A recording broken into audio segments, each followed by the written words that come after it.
Donc voilà, l'idée avec ce groupe d'investisseurs, c'est vraiment de redonner une nouvelle vie à RTL et à ce bâtiment mythique. Pour notre part, nous, ce qui nous intéresse, c'est d'y implanter un food market. Donc on va enlever pas mal de choses au rez-de-chaussée pour se retrouver avec 2000 m² qui vont accueillir de la nourriture de tous les coins du monde. C'est un concept qui manque cruellement de ce côté-ci de Bruxelles et donc on veut pallier à ça très vite et on espère ouvrir dans les 6 mois si tout va bien. Ben moi j'ai craqué parce qu'on m'a proposé de reprendre tout le rooftop en fait et c'est très difficile de trouver des rooftops à Bruxelles dans des quartiers qui sont sans habitation. Or cette commune et en particulier ce bâtiment permet vraiment de pouvoir faire du tapage nocturne sans trop de problèmes. Et comme ça fait longtemps que je cherche à faire du tapage nocturne, j'ai craqué, j'ai vraiment saisi l'occasion. Oui, donc pour IFARM, c'est vraiment une opportunité exceptionnelle d'agrandir notre activité. Et donc aujourd'hui, on était dans l'e-commerce alimentaire, mais on pense s'élargir à une très large gamme de produits, environ 50 000 produits d'ici fin de l'année, pour en fait créer un Amazon en circuit court, un Amazon belge. Donc ça c'est vraiment l'idée d'IFARM. Et on va aussi utiliser le pouvoir médiatique de la TV pour convaincre et éduquer le consommateur à acheter beaucoup plus belge, à mettre en avant les entreprises qui produisent en Belgique. Et ça va être un peu l'idée pour nous, oui.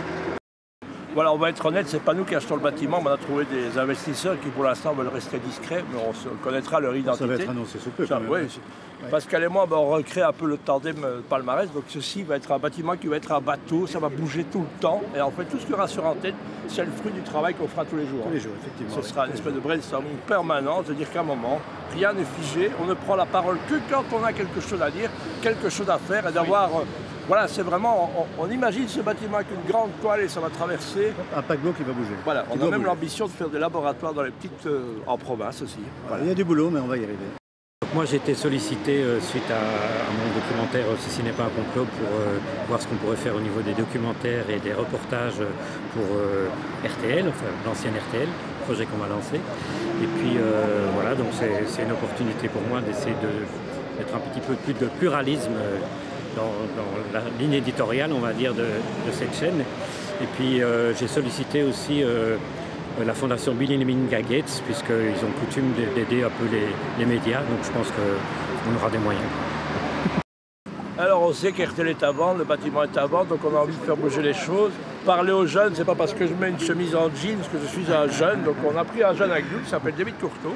Et il va animer toute cette espèce de Twitch-Tower. Un Twitch-Tower, c'est quoi en 2 mots? En gros, c'est vrai que ça fait maintenant quelques semaines, quelques mois que j'ai la chance de pouvoir exercer sur Twitch, qui est vraiment une plateforme de streaming incroyable. C'était complètement complémentaire aussi à tout ce qui se faisait au niveau média traditionnel.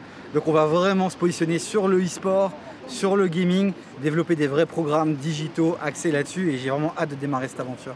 Et une ambition claire et nette, on envisage c'est 2000 emplois dans 2 ans, donc c'est du costaud. Une académie de e-sport, ça n'existait pas, ça y est, on y est enfin en Belgique. On est enchanté que RTL TVI puisse enfin devenir le médium de la crypto-monnaie. Les Belges vont rattraper le retard en crypto-monnaie grâce à l'intervention d'RTL TVI. Et une des crypto-monnaies qu'on défend pour le moment s'appelle la Sardine Coin. C'est une crypto-monnaie qui consiste à acheter des boîtes de sardines millésimées. C'est très bon et en plus ça monte tout le temps.